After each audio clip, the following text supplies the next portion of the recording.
Our final session for the day is by a very known face to CGC. Last year, I was quite floored by his leopard video, 21st Century Cats. The gentleman's name is Sara, also known as Kumar. He started his life as a wildlife biologist, then became a photographer, a cameraman. He now has his own studio, Evanescence, Kartik, that means Egmore. A lot of his videos have been aired and have been used by National Geographic, BBC, Animal Planet, the kind of channels that I basically work silence because it's an AV session. And if there are any towering personalities sitting in the front rows, please make way for the shorter people to come. Else you can take the Tara ticket over here, we don't charge you anything. But a certain amount of decorum will make sure that everybody gets the maximum out of this AV session. And Sara will take the floor after the videos end. Let's start. Next.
Annamalais has been my home for the past 20 years, and I have been studying elephants for the past 12 years. We notice a lot of conflict between people and elephants in this landscape.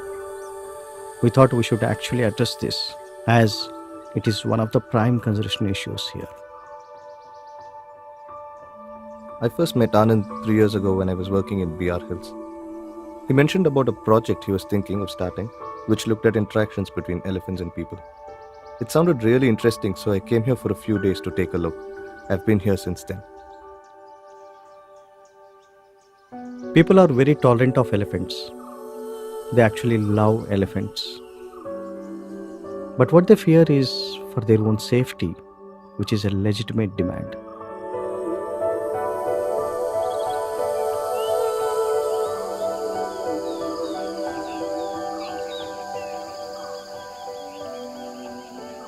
If you look at this landscape, people have been living here for the past 120 years. This may appear to be a long time to humans, but for elephants, it isn't much. They have seen the landscape changing from undisturbed forest to fragmented patches. 120 years is too short a time for elephants to adapt to such a dramatic change. We can't ask people to leave this landscape because they are dependent on tea and coffee plantations for their survival. At the same time, we cannot expect elephants not to come into plantation, not to use these plantation areas, because it's part of their range, it's part of their home. So the only way is that how best that we can actually coexist with elephants. Here, the loss of life is the primary reason of conflict, which is very traumatic. We thought we really need to understand how these deaths occurred. So that's the most important. Under what circumstances a person died. 120 years ago, this area was covered in pristine rainforest. And then with human interference, this place was converted into tea and coffee plantations. This left behind small, tiny fragments of forest, which is still used by elephants. During the day when activity is quite high, the elephants prefer to stay within these forest fragments. And once the noise dies down after work, people also return back to town to do some purchases and things like that. And that is the time that elephants actually start moving out of these fragments to go to the next fragment. And they use these paths, which is also used by the people. And on such occasions, it's all mostly a surprise encounter where people are not aware of where elephants are. And when they realize they are really close to elephants, it's too late. Similarly, the elephant is also a little scared. Out of self-defense, they charge if the distance is too close. And this is when people get killed. So there are about 39 people who lost their lives between 1994 and now 2013. And out of 39, 35 people did not know that they were elephants. So there was absolutely lack of information about elephant presence was the key reason. If they were informed, all these 35 people would have been served, would have been alive.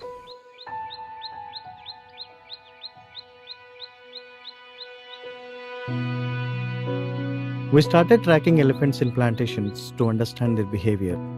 Once we had an idea of their movement patterns, we began informing people directly. But we couldn't reach out to many people by this word of mouth method. When we were thinking of ways to be more effective, one of the managers of a tea estate came up with the suggestion of using cable TV to reach out to people.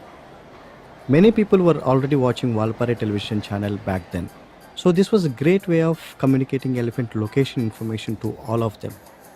Every day after 5 o'clock in the evening, we displayed a crawl with the locations of elephant herds. With these daily location updates, we were hoping that people wouldn't accidentally encounter elephants.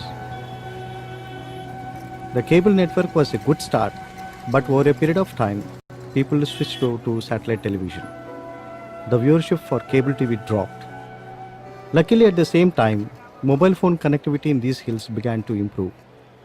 We noticed that everybody had phones, especially workers, particularly women. We thought this is the best way to reach out to people of Valparai. So we started exploring options. And one of the things we found and we thought could be useful to us was the bulk SMS service that was being provided. So we looked around and we found this providers by name Gupshup Enterprises, and they helped us set up an account and they taught us how this thing works. NCF has been working with all the tea estate companies here for a long time. And so we would go meet the managers, explain to them what was our intention of doing this. They would give us an appointment where workers would assemble together at one place at a particular time every day for the weighing of the tea and things like that. So everyone were at one spot, so it was much easier for us to go there and talk to them, explain to them what exactly we're trying to do. At first, yeah, they were a little skeptical about it. They were like, who are these people? Why they're taking our phone numbers? Will we be harassed by phone calls and things like that? We assured them that they will not receive any phone calls from us regarding this. It will just be SMS and it would be communicated to them via English and Tamil.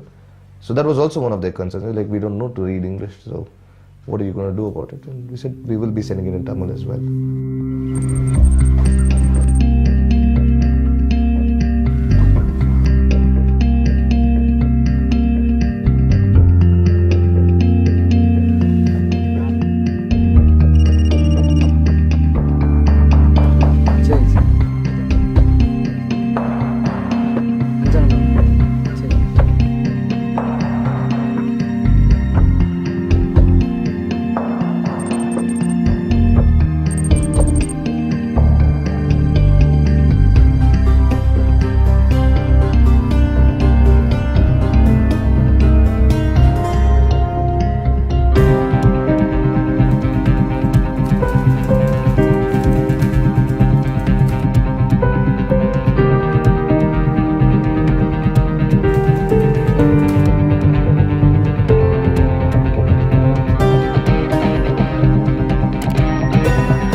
இப்போ SMS வர்றதுனால தான் எங்களுக்கு வந்து இப்போ யானையினுடைய மூமெண்ட்டே தெரியுது. இல்லை message வர முன்னாடி பார்த்தீங்கன்னா எங்களுக்கு யானை எங்கே நிற்கிது அப்படிங்கிறது ஒன்றும் எங்களுக்கு அவ்வளோவா தெரியறதுங்க.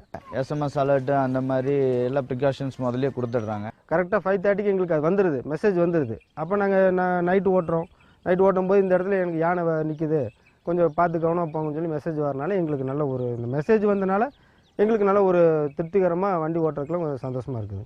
இந்த எஸ்எம்எஸ் ஒரு சிஸ்டம் இருக்கிறதுனால உண்மையை சொல்ல போனால் ஒரே வரியில் சொல்லணும்னா நிறைய உயிர்கள் காப்பாற்றப்பட்டிருக்கு. We realized that early information network was something that was very crucial to start up. So we looked at it via what are the ways that we can actually reach out to the people. One was through local cable TV channel. The other one was through bulk SMS. So looking at these two things, the cable TV channel covers for the people who are already at home. The bulk SMS is for people who are already traveling. But there are situations where the network fails, there are situations where there is no network. And if you look at it, the number of deaths that have occurred, most of them have occurred when people have been walking back home from the bus stops. We thought, okay, why not have something that will immediately grab person's attention? And we wanted to put it up in strategic locations which are targeted primarily for the people who walk from the bus stops back home. We went around asking people what kind of visual clues could help them. A watchman at the AirPod factory described an incident which inspired us to set up flashing lights as a warning system.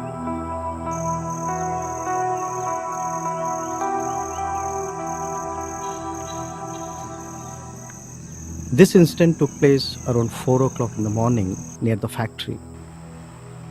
One of the residents of Ayarpadi was returning home by bus. He got off and started walking down towards his house close to the factory.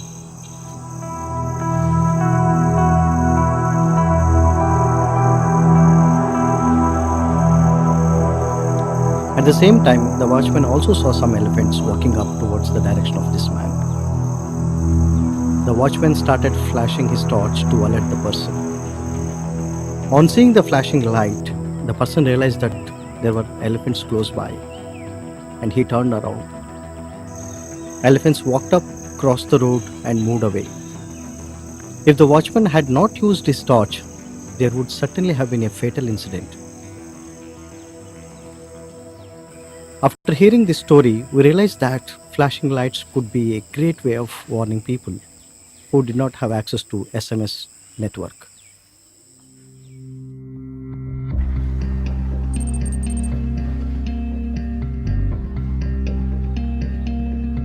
Most of these fatal encounters that occurred happened when people were walking home from the bus stops. So we thought it would be good to have these lights put up in such locations where there is maximum visibility and it will benefit the people who are walking home. People returning home late at night could see these lights and take necessary precaution. Red light எரியுது, யான் அந்த பக்கம் நிற்குதா, இந்த கருமலைக்கு பச்சைமலைக்கு பாடல் நிற்குதா, சரி சரி okay, நான் பார்த்துக்கிறேன் சரி okay. These lights primarily mean to say elephants are within a kilometer radius, and that is what we wanted the people also to realize. And it's a very simple system actually. It works via a GSM module, so it has a SIM card and you can register phone numbers to it. About 3 numbers can be registered. And what we thought was it will be good if 2 people from the local community residing in that area, the proactive people, the ones who get information about elephants, we wanted to select such people, but we did not want to pick up those people. We wanted the community, the group itself, the people living there, to choose someone among them.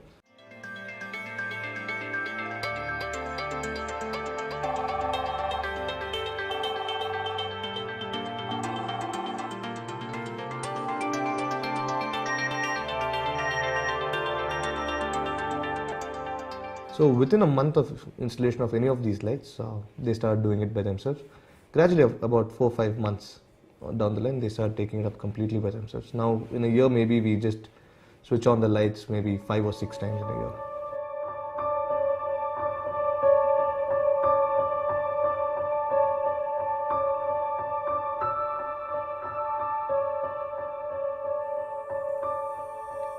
In a fragmented landscape like Valparai, people and elephants have to live together. People are dependent on tea and coffee plantations for their livelihood, and at the same time, 80 to 100 elephants use this landscape. So there is no other choice other than coexisting with each other. We have done our best to bring down accidental encounters, which has been the biggest issue here. But there is still so much more to do. People of Valparai have a very simple lifestyle, so it's very important to have a very simple system which they can use easily, and bulk SMS initiative just does that. Because of this, it gives them a my message attitude, So they are really into it, where they share information with us as well as among their other friends and family as well. The good thing about this project is that, unlike most other conservation issues that many people address, here you get to see the results the very same day. By the end of the day, if no one is dead, if no damages are there, then it's a success that very day. So when I meet people on the road and when they ask for messages, when they want to register for it, it's a very assuring thing, saying, okay, this system is working, people are really looking forward to this. It's a very satisfactory feeling that you get.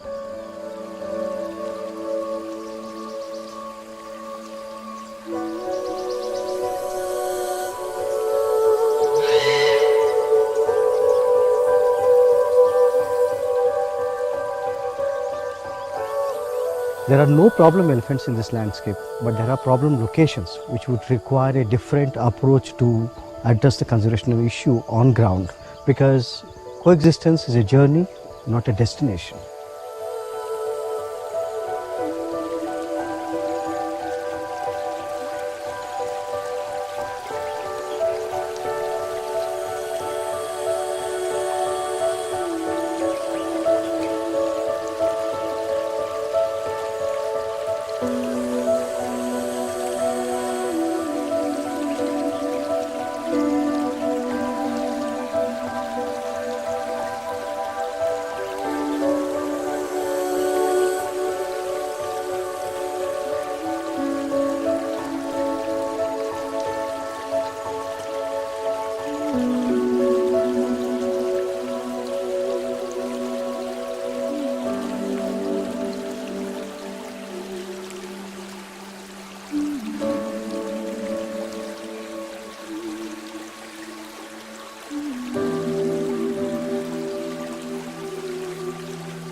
This project and also improving. They've started coming up with more interesting technology.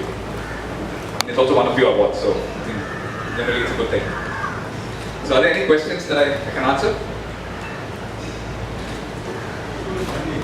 Yeah. The project? Definitely. The thing is, the thing with statistic does not really speak. Like on an average, 3 to 4 people were getting killed every year, and that's come down to 1 person. So now if you look at it, yes, there is a 3 times reduction in the thing. But the whole point of a project like this is there's absolutely no death. Okay, that's the aim of a project like this. And the problem is, in spite of this being successful, there are lots of people who still don't use this. They still don't believe in this project. So they're not subscribed to the project. What happens is these people have to take their numbers, add it to a database, then they send out a message. If somebody doesn't subscribe, then they don't get a message. And there have been encounters like that.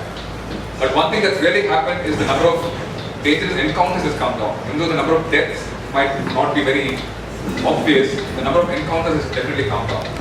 And it's really improved the spirit of the people there. It's very positive. They used to really hate the elephants. Now they've become far more tolerant because they know they can avoid it. So it really changed the attitudes of people. The good thing is this is being adopted in other parts of the country. So that's very clear. Is Polamaa a hotspot for human-animal conflicts, or are there other topics? It is quite a hotspot because you have these tea estates and it's surrounded by the Indira Gandhi Wildlife Sanctuary. So you have elephants is one big problem. Leopards is another thing. Leopards is not such a big problem. Elephants are big because every year, 3 or 4 months they come in, and that's part of their migratory route. So it's not migratory, it's part of their home route. So they pass through the tea estates every year, and inevitably, what happens in a place like this, they get attracted to food. And in these tea estates, they have ration shops, so there's a lot of salt and rice, and they know exactly where they are, so they keep coming to eat from them. And once they keep tracking these shops and going, along the way, if they encounter people, they get surprised. Do they instantly attack? Not really actually. What happens is, during the daytime, they run away, they just move away. So at night, when you kind of get surprised, it's actually quite, it's almost always that people don't heed to the warnings and they proceed on, and that's when they get killed. Very, very rarely do they attack, but there are very sad cases also. But it's always a surprise. One question about curiosity. Yeah. Like they were thinking about warning humans. Is there any system with which animals can be redirected away from settlements? When they're coming with some kind of sound, subsonic sound, Yeah, actually that's actually happening now. The forest department, what they do is, they track the elephants right through the night. Okay, so they go behind the elephants, especially when they know they're going to go and raid some shop somewhere close by. So they track the elephants, they use horns and sirens, so they slowly steer them away to the closest forest. Okay, so what happens is the elephants are moved away from the settlements into some forest area. It's very difficult to automate something because you don't know where the locations are, right? just don't see where we You mean a constant? thing. I think that will be very difficult. I think it's funding cruel to the elephants. quite expensive to do something. It's a huge city, like Mumbai is a big place. All the towns are pretty big. No, I'm saying if you want to have an infrasound thing. Exactly, somewhere around Roti Kadai, let's say 20 years happened right after that. I'll tell you what it is. I mean, it's nice to hear it, but it's quite an expensive thing to. An infrasound system itself is super expensive because it's subsonic. So speaker that can produce that can be exorbitant. They used only for scientific studies. That needs a lot of money. One more thing. What is the frequency of these messages? Sorry? What is the frequency of these messages? Do I get one message every day, two messages every day about the update? Every evening there is a message that gets sent out, which tells them on that at that time in the evening where the elephants are. So is there any option for like an SOS? For example, you get the message at 5:30 or something. Someone suddenly spots an elephant in an unreported area at around 8 o'clock or something. Is there any? Yes, there is. If somebody calls and says yes, no, the elephant very close to these things, they will send it out. If somebody's already. See, these people who are talking on the screen, they're round the clock in front of something, a computer or something. So if somebody calls and says that the elephants have moved very close to the settlement, usually they send out a message. So that is the SOS number that people can call. It's the same number. Okay. All of these who registered have the numbers of these people. Okay. Notice in the message there's a number given below. Yeah. So they can send it. And they all have it stored in there. Are you expanding this one? I think so. The thing is, they are not expanding it, but there are people who have seen it and they are taking it. Because it's a very easy model. It's just an idea. Having a bulk customers thing, anybody can have. Most of these marketers have it. So. Who pays for it? Who pays for it? Do the villagers pay for it or? No, right now they've raised funds. So they raised funds to do this. That's why I said it was the month. So how sustainable will it? For how long will it go on? See, what has happened is they have persuaded the forest department to take over this project. And they can get government funding. So it's very difficult to make the people pay. First of all, it's always very, when they have to pay for it, they might opt against it.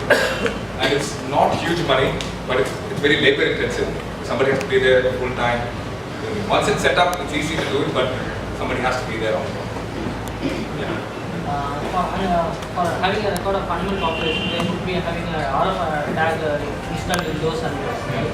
We can use that RF tag so that whenever it comes to the border, it automatically gets alarmed. So that without any manpower, it will automatically happen. It will automatically trigger SMS. So no one need for anyone to be there to get a call and then put a SMS to them.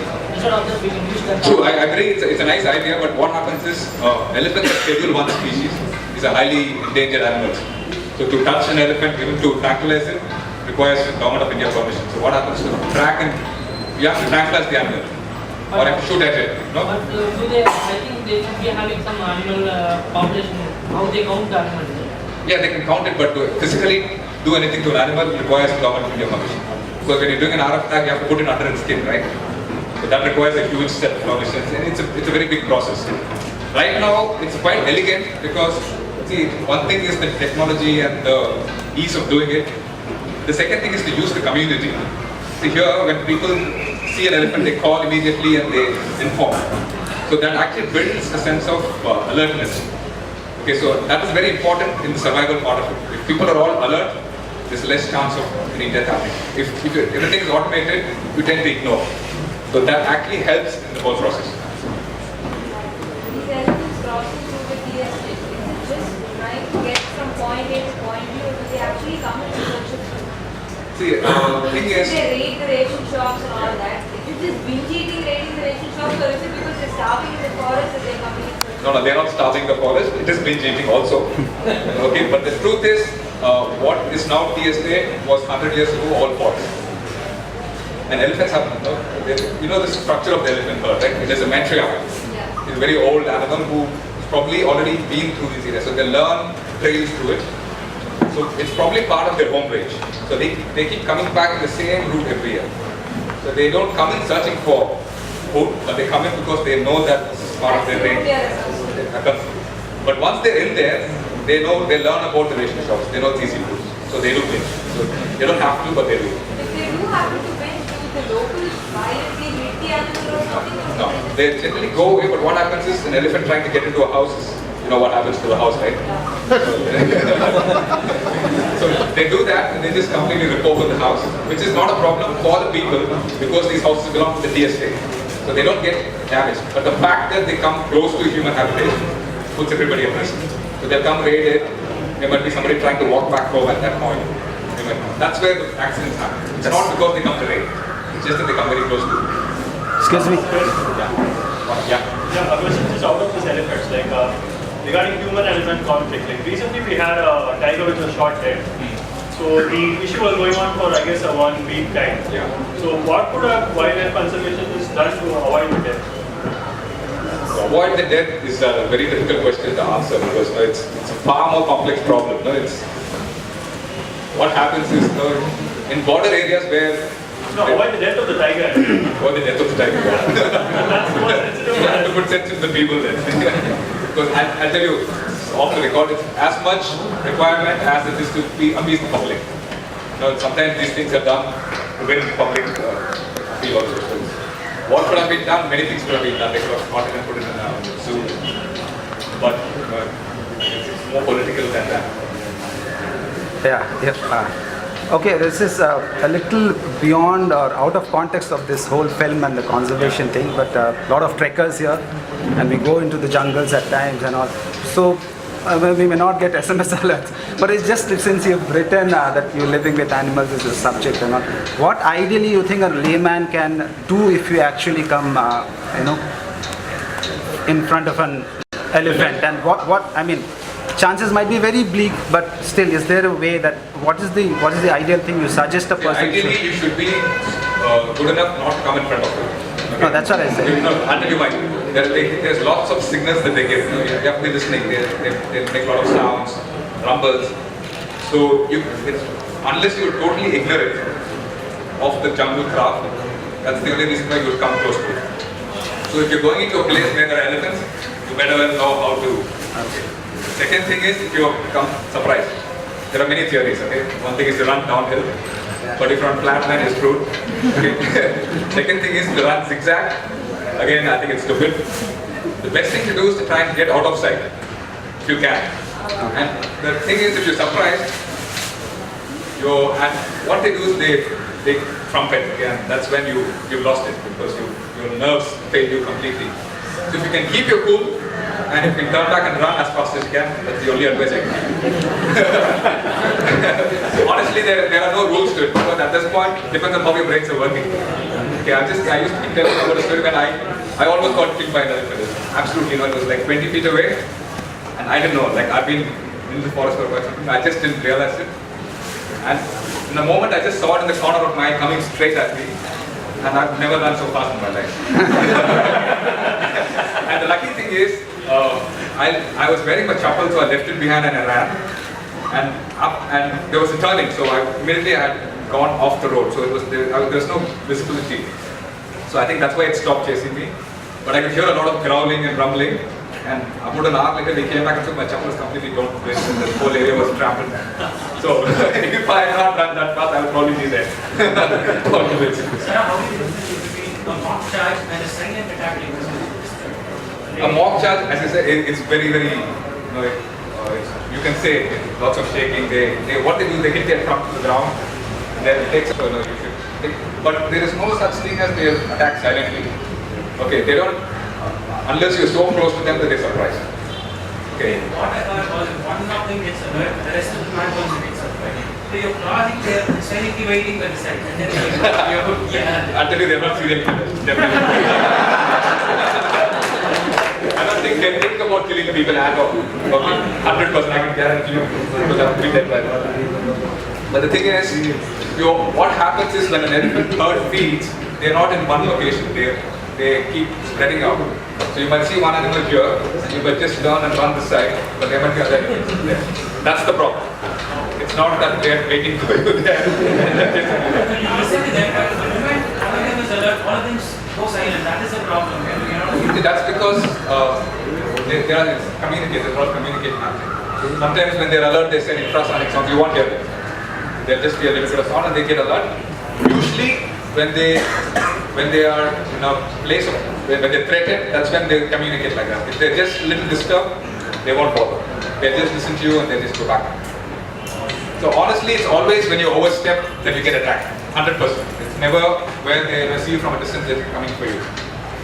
That said, in many places, especially where there's a lot of human conflict, where people put crackers and they chase them a lot, they're much more aggressive. They're prone to attacking people with less provocation.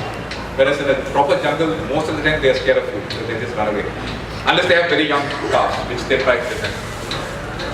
Yeah. Last time you said you sat for 30 days looking for leopards and shot for 3 days. Yeah. How long did you sit for elephants? This film was done in a week. 1 week. Okay, basically, we did. The thing with Valpara is if there are elephants there, you can see them all over the place. You can just be off the road and do it. So this film was about the people, not so much about the elephants. So it was much easier for No, me. but still you got some pretty close-up shots. Is that your zoom or did you actually get so close? I walked right up to it. Come on. You don't use zooms in lineup photography. What do you say? You think I never get that close to an elephant in my life? Never. So you said there are about typically 80 to 100 elephants. How many herds are there? I think there are 4 or 5 herds. So you need to keep track of 5 herds basically. Exactly, basically that's it.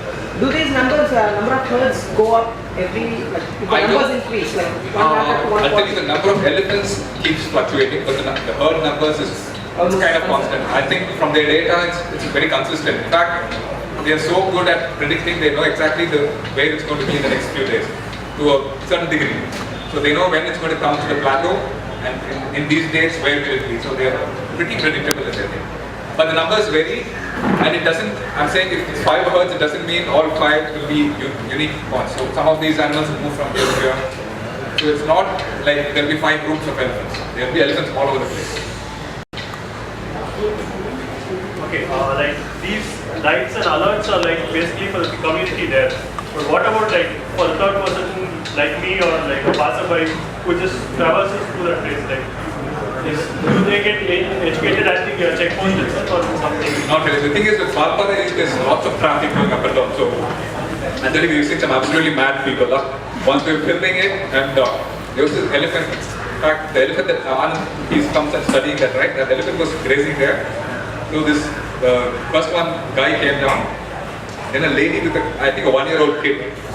She just walked down the valley right up to it and she was taking pictures with her iPad. Okay, you can't do anything to such people. Okay, how much can you do? If you were shouting from this side, they said, no, what are you to tell us? So people have to be sensible, come on. Alerting the tourists like there's an elephant nearby. What happens is the locals usually are very helpful. There is no system like that. But if somebody goes for a walk late in the night, usually there are elephants close by, people tell them there are elephants. One more thing, if you intimate the tourists that the elephant is there, they will arrive opposite. I'll tell you, they're quite mad actually. Sometimes some people. Better not inform them. But I'll tell you what happens is, it's just like motorists on the road here. The guys who ride the worst never die.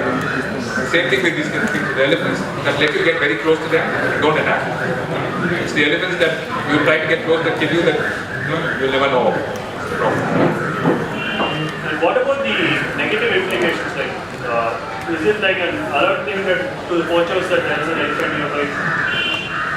Poachers are much smarter than that. First of all, they know exactly where the elephants are. If they want to get it, they'll never do it in a place like Valparai because it's too obvious and too open. So they go for males and they know exactly what they're doing. This is not going to be the reason why they've come here. They know exactly why. Because these elephants are out in the open.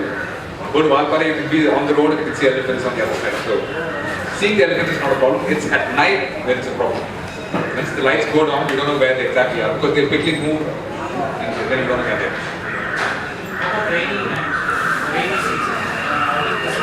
Yeah. See, the good thing is in Valparai during the rainy seasons, the elephants go back to the forest.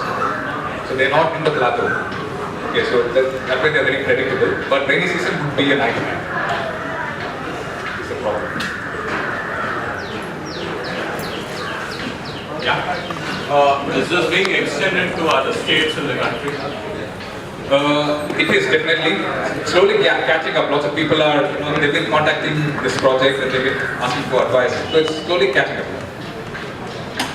The thing is, it's a good start. It's just that a simple idea can save lots of lives. So if anybody can come up with any different idea, it's fine. As long as they can find ways to do it. That's it. Okay, thanks a lot. It was lovely to come to you.